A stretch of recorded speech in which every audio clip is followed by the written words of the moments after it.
একবার যদি খেয়ে স্বাদ পেয়ে যান তাহলে এই শীতের সিজনে আর মাছ মাংসর দরকার হবে না। দুপুরের খাবার, সন্ধ্যার নাস্তা দুইটাই একটা রেসিপিতেই যথেষ্ট।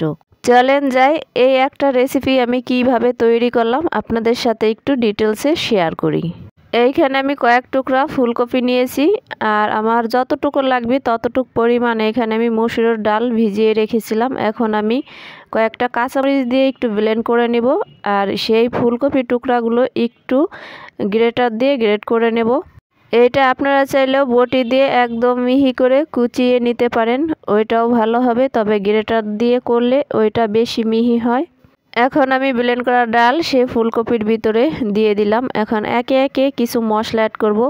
এখানে 2 টেবিল চামচ পরিমাণ দিয়ে দিলাম চালের গুঁড়া, স্বাদ মতো লবণ দিয়ে দিছি, 1/2 টেবিল চামচ দিয়ে দিছি হলুদের গুঁড়া, কয়েকটা আস্ত জিরা দিয়ে দিলাম, 1/2 টেবিল চামচ দিয়ে দিলাম চিলি ফ্লেক্স, কয়েক কোয়া রসুন কুচি দিয়ে দিলাম। এইখানে আমি একটু রসুন বাটাও দিয়ে দিব।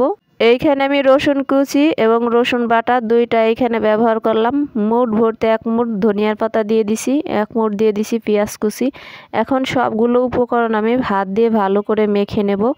এখানে আজকে আমি বানাবো ফুলকপির বালিশ বড়া, বালিশ চপ বলতে পারেন। যে কোনো শেপ দিয়ে আপনারা এই বড়াটা বানাতে পারেন। লাস্ট পর্যায়ে দিয়ে দেবো এখানে 1 প্যাকেট ম্যাগি মশলা। এই ম্যাগি মশলাটা দিলে এই বালিশ বড়াটা খেতে অনেক বেশি টেস্টি হবে।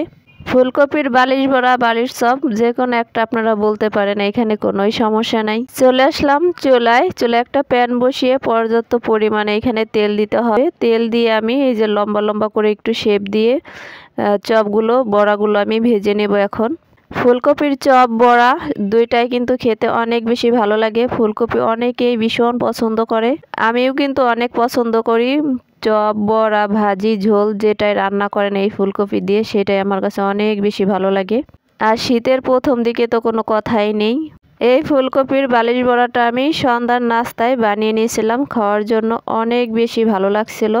কয়েকটা আবার থেকেও গেছিলো, আমি ভাত দিয়ে একটু খেলাম, ওইটাও অনেক বেশি ভালো লাগতেছিল। গরম গরম ভাত দিয়ে এরকম যদি বালিশ বড়া থাকে তাহলে কিন্তু মাছ মাংস লাগবেই না। বালিশ বড়া দিয়ে আর একটু লবণ দিয়ে আপনি 1-2 প্লেট এই বড়া দিয়েই খেয়ে উঠতে পারবেন, এতটা টেস্টি হয় বড়াগুলো। আর যদি গরম থাকে তাহলে তো কোনো কথাই নেই। এখানে আমি 2 রকমের সস নিয়েছিলাম, এখানে তেঁতুলের সস আর চিলি সস নিয়েছিলাম। তেঁতুলের সস দিয়ে আর চিলি সস দিয়ে খেতে আমার কাছে দারুণ লেগেছে, অনেক ভালো লাগলো।